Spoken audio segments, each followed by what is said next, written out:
Good evening and welcome, coaches, to this webinar on Matchday experiences, where we aim to unpick one or two challenges that you might face, as well as share some ideas and thoughts of our owners, as well as some current experiences that we're going to be going through. There's some aims of this evening that we've just thrown onto the screen there. So we're hopefully we're gonna go through a process of a plan of talking about before, during, and after match days. Clearly, there's going to be some nuances for all of you in terms of the match days that you deal with. Some of you may well coach 7-year-olds, 8-year-olds. Some of you may coach in senior in like the performance environment, like Amanda does. So what we're going to try and do is unpick what that before, during, and after might look and feel like, and hopefully answer one or two of those questions that some of you may have. I think, the match day is the most exciting part of the week. It's the thing that all of our players most look forward to, whether they are 7 or 17 or 27. It's the reason why we do what we do during the week, and it has to be the most enjoyable part of it. So having it set up in a way that everybody knows what's happening, what's going on, so that everyone can get the biggest amount of enjoyment that they can, I think is really, really important.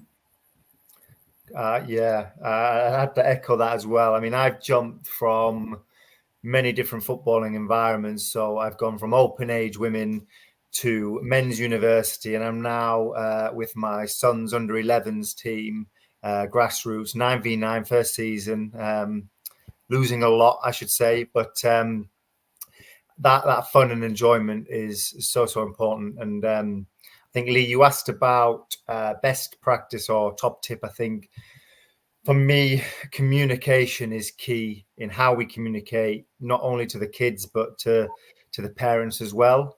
That consistency, just so that I think a lot of my problems when I reflect are probably because of the way or how I've communicated or lack of communication. So, I think that would be my little nugget to start us off.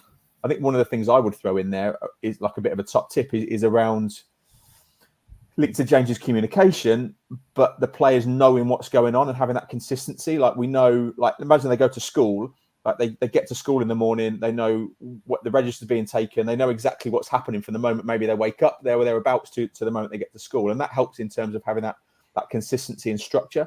And I think from a player's perspective, to have that consistency and structure would also be really useful to have. What are the ingredients of a positive match day environment for you? And how do you go about creating one?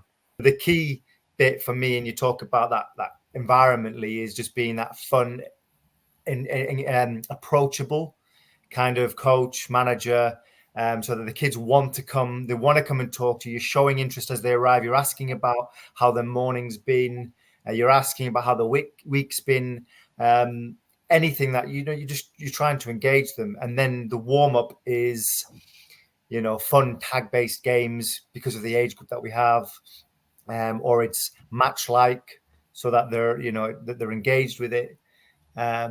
Because I think that's key. Interesting, like that transparency. Like I think people have spoken about equal game time. Just a quick story. Like one of my mates, his son is under 9s, under 10s, mini soccer anyway, 7-a-side. And I think it was put out at the beginning of this season or last season, like it's going to be equal game time, and it is, but he plays more often in goal. So then my mate is going, okay, well, it's not really fair. So it might be equal game time, but is it fair playing time?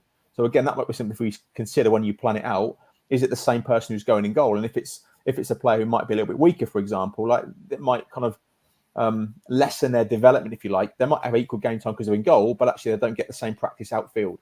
So again, that equal game time, I guess I will put it fair playing time is probably a different way of managing that. What does that plan look like, and what does it feel like? What does it consist of in terms of that to create that environment, or to give you some structure and that consistency that we've spoken about when you get there? I know there's been a couple of questions in the chat box. How do you deal with players that are consistently late? We set our stall out at the start of the season as if you are late past the start time. That means if you were in the starting 11, that will then not happen, and you'll be coming on later in the game, to make sure that we have those sort of consequences of why that's happening. Bit of a caveat, these children require their parents to get there. So it's one of those, you don't want to punish the child if it's the parents' fault, that they're late for it. but it also gives them a little bit of an incentive, especially in those teenage years, of making sure that we want to be there on time, and can we nudge mum or dad or whoever, auntie, uncle, who's driving us to make sure that we are there on time. So they have that drive themselves of wanting to be there. But then it's for us, if that happens a little bit more often, understanding the reasons why, having those conversations with parents of saying, you know, come on, you've been late for the last three games. Is there anything we need to know about? How can we help and support you with it? So then when it actually comes to the planning of our players, where they play, positions, you know, we have them playing in several different positions all the way through across the age groups, up to under 16, sometimes under 18. So we're looking at those rotations to make sure that we've got a varied positions that they're in, but also that we're not playing someone who doesn't normally play as a striker next to a winger or a midfielder who that might not be their primary position. So we try to balance that as much as we can across the team. I think it's interesting, like when you said about like rotating positions and playing in different positions. So I went to a game about 3 or 4 weeks ago. It was a mini soccer under 10s game. And mate, it was just north of Leicester. I'm not going to say the name of the team. That wouldn't be fair. But the coach was doing an amazing job. Like the kids were loving it. Mums and dads were all happy. No issues whatsoever. My mate's son played in like 4 different positions in the space of 25 minutes. And he was like coming, like didn't know whether he was coming or going and what to do. So I think that bit around rotating positions, my take on it would be giving them some consistency in playing 1, maybe 2 positions, or it could be that they are playing right midfield and a right-sided defender, as opposed to being a left-back, a right-back, a goalkeeper, a centre-forward. And I'm like, what am I doing here? So to give them some continuity, I think would be massive in terms of your planning. So when you do plan it out, if you do want that equal game time or fair game time, as a lot of you were saying, you quite like that phrase, think about your positions, but giving them a bit of continuity in 1 or 2, as opposed to going just chopping and changing. I want to move it forwards. So hopefully there's some 1 or 2 points that people have made in the chat, or we've made, that might be useful for you on match day. So I want to just talk through like during match days, and the way that we're going to do this is we've got some like individual case studies on a specific element. Like there's no way we could address like every challenge that every coach faces. So we've just picked 3 things that we think might be useful to consider around match days. So James is going to touch on like dealing with heavy defeats, or I guess dealing moments when you're losing quite heavily. So James is just going to give you 1 or 2 ideas about that. And if you have questions, throw them into the chat box and we'll try and pick out any common themes that we might want to ask James after he's presented that. All of the games that we've played, I think we've lost. I think we played a friendly, which we won, but that's the friendly that we picked just because of the league positionings, which is beyond our control. The league are great. They do a review every now and again, and they've dropped some, but we're still finding it difficult. And I think it comes back to, in terms of the culture that you're trying to create with the players and the team. So I've said to the boys, you know, we have this friendly approach. We're engaging. We want the players to enjoy it. But what we've started to say to the players is to remain competitive. So many opportunities where we can have shots, and they just don't seem to be taking them. So we spend a bit of time. Look, if you're in a position in and around, have a shot. You don't know what's going to happen. It might go out for a corner. It might hit somebody and land at one of our players' feet. The goalie might spill it. You know, just have a shot. So we're linking our themes to the match day. We're trying to be competitive with them, and we're trying to keep things relatively simple. So we're not overloading them with information or tactics or anything like it. Here's the formation. The key message is stay on the ball. Now linking it to, if you're in and around, can you have a shot? And then, you know, and then that's what we focus on. So when it comes to half time, when it comes to after the game, everything revolves around the themes, and we focus in on the positives of what they've done. Every player on that pitch, I promise you, will have done something fantastic. So you've got to find it, and then you go into this and say, do you know what? I love the way our right back at the weekend, his positioning was brilliant, and his tackling was outstanding, and he didn't dive in, and he won it. So we hone in on that and go, do you know what? We're not even mentioning the score. That was good. Keeper, you made some fantastic saves. You've kept at least 4 or 5 goals out there. That is brilliant. So we're focusing on all the positives, and we're linking into the key themes that we want to see that's been happening in training brought into the game. Do you want to share a little bit about like half times, what that might look and feel like in your world? Yeah, just go back to James's though. There's still like I've managed ladies teams that we've had heavy defeats, and it's then what do you need to do to keep everybody motivated during those times? And I think that's sort of when you can be the most supportive as a coach, and how you do that, and how you encourage the players and the girls to continue trying and to continue working as hard as they possibly can when they are 5-0 down, 6-0 down, whatever that looks like. I think can be quite enjoyable. Like for me, if we're at that point, then it doesn't become about the scoreline. It's like, how do we get the enjoyment out of it? Is it a cheeky little nutmegs that someone does? Is it a great pass, a brilliant cross? Like that's when you can really celebrate those things. And as soon as you start celebrating that with the players, that's when you sort of get a bit more of a buy-in from them, and that enjoyment comes back. So even if you are losing, I don't think it can negatively affect the sort of the feelings and the environment. But it's a difficult thing to do. But if you get it right, it can be really quite encouraging for all of them. When we're sort of talking to our coaches down the pathway, and then with the senior squads, is thinking about how do we manage the emotions, stress that those players might walk in with. They might be absolutely flying because they're however many goals up. It might be that you've got a certain individual that feels like they're having an absolute shocker that we might put an arm around the shoulder and have a quiet conversation with. It might be that we're sort of getting a bit complacent and we just need to refocus. So the first sort of thing that we think about when we go in is how do we manage those emotions, and where those players are at. And I think the biggest one is like influence that confidence. Even if we don't feel that they are playing the best, telling players that aren't playing the best, I don't think really helps them. Telling them the stuff that they're doing well might then start to plant a seed of going, actually, we're all right. I know a few times as a player when you've told you're having a shocker by the manager, you're like, yeah, I know that. I don't really know what you want me to do about it by telling me that it's just getting worse. But how could we instill that confidence back of going, do you know what you did in that situation was really, really good. And sort of encourage them to help you and them solve the problems. So we talk about 3 bits of information, no more, no less, as a big group of going, right, this is what we think you need to work on. It might be 1 in possession, 1 out of possession, 1 on linked to an area of the pitch. Just having those little nuggets in their head so they're not trying to overanalyze everything. Or it could be, actually, we need to be really compact. That is the first point that we're looking for them to think about. If everyone goes out thinking about compactness, then hopefully the team will then be working with each other to do that.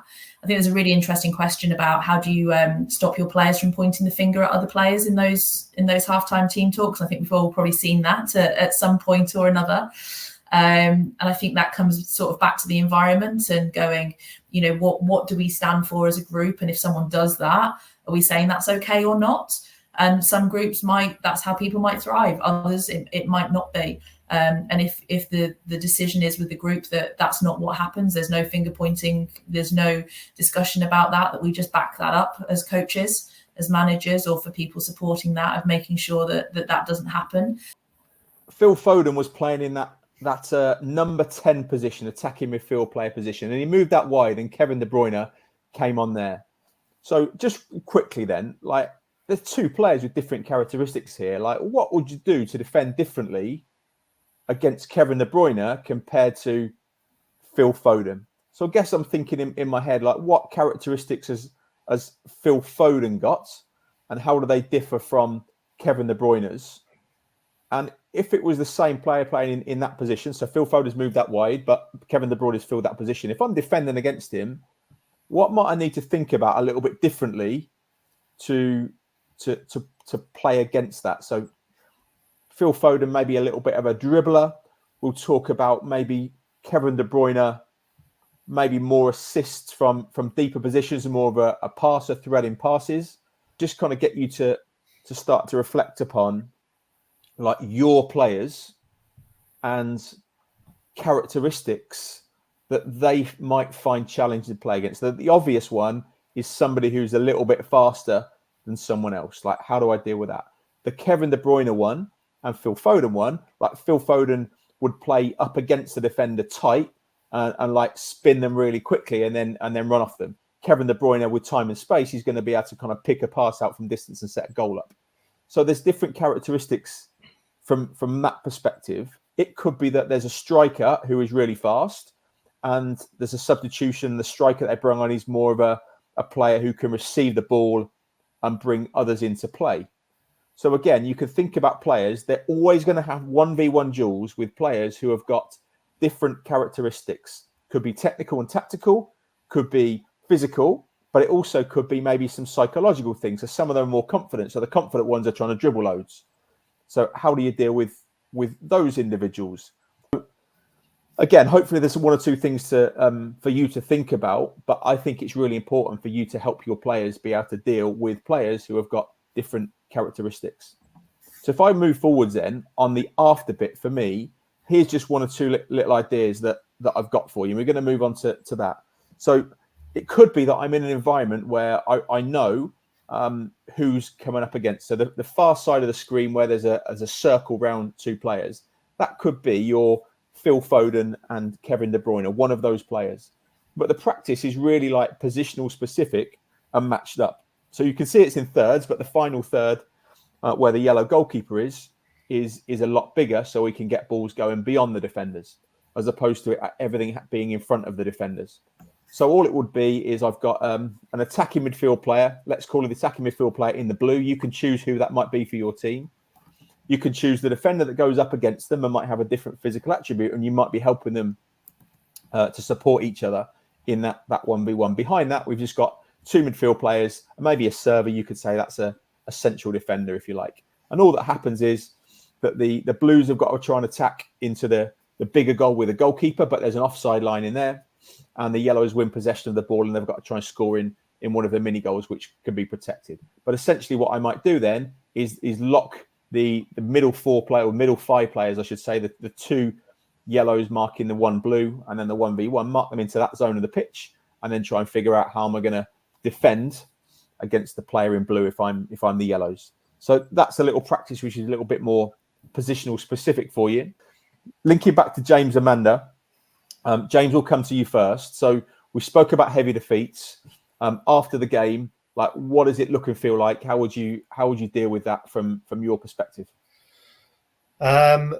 Obviously, directly after the game, we will again focus on the positives. And I think the key thing for me is linking back to what we're trying to achieve, and we've got to remember that at this age, development is a long-term process, and we can't be jumping too much from week to week around different things and different strategies, different tactics. They need a bit of consistency just to help them, develop in specific areas. So like I said at the start, we'd identified that they were panicking on the ball. We felt like they were under pressure. They would just kick it away. So we spent a lot of time with them just trying to stay on the ball, shielding, protecting, twisting, turning, dribbling, taking them on. And once we felt like that was starting to work, we then identified something else, which happened to be which I mentioned earlier, around like just finishing in and around the box. We get into good positions, but we're just not taking the chances anymore. We're dribbling too much, or we're trying to get too close to the goal when actually we probably could shoot. The key theme was stay on the ball. If you get a chance, take a shot. So that practice design allowed that to happen. And then we played a match at the end, which was great. And then went into the match of the weekend, and it was nice to see that I think a parent had commented in our WhatsApp group that there's an XG, there's a statistical thing that they talk about now, and it was off the scale. The amount of shots that we were having was much better than what was previously. So we're just trying to, but we're not going to jump. I should point out, we're going to continue that theme for a few more weeks because we appreciate that development takes time. Something that we try to do is get as much data as we possibly can to really look and reflect on the game and think about what that might look like. And was our perceptions as coaches correct what we were seeing after that, because I think sometimes in the heat of the moment, when you're pitch side, you know, you've got a limited view, you're only seeing parts of the game, and just having that chance to really reflect and look at stuff and go, are we okay with that? Are we happy with what that looks like? And then really think about, what does that data show us? Are we looking at, you know, even if it's something like ball entries into the box, are they entering in the way that we thought they might, link to some of the sessions and the tactics that we worked with? Is there something there that's lacking? You know, do we need to work more down the left side and work on ball entries from the left-hand side because it's lopsided? Is it that we really want to think about the way the ball is entering the box? Does it always have to be a cross or a pass? Do we want to be looking at it being a dribble sometimes to penetrate through those central areas? And where are we scoring the goals from? So on that image there, you can see that a lot of our all 4 of our goals were scored from the second 6-yard box. That's sort of pretty in keeping with that level of the game. And are we okay with that? Do we want to try and get a little bit closer to have more opportunities inside the 6-yard box? Do we want to have a few shots in and around the box? So those sort of ideas and themes you can then take into training that week and go, well, we want to try and do this a little bit more. We want to look at this, and that can really help those open age players think about their own games and their own performances, rather than it just be emotions and feelings after the game. You can then pick up some of those ideas and those themes during the week and say, right, well, this is what we saw. This is what we found. Here's some clips. Have a look at this. Could this area be improved? What do we need to do as coaches to help you improve this area? So it isn't just sort of a dictatorship. It's a two-way conversation of going, this is how we felt. This is what it looked like. What does the player need to give them that confidence to do that? Do they need a few more technical outputs to allow them to do it? So really sort of using all the tools that we can, especially if you're in the business of winning games, which a lot of people are at that open age. It's pretty ruthless. So we need to make sure it isn't just a snapshot perception of how that game went, that it's really backed up with data and information.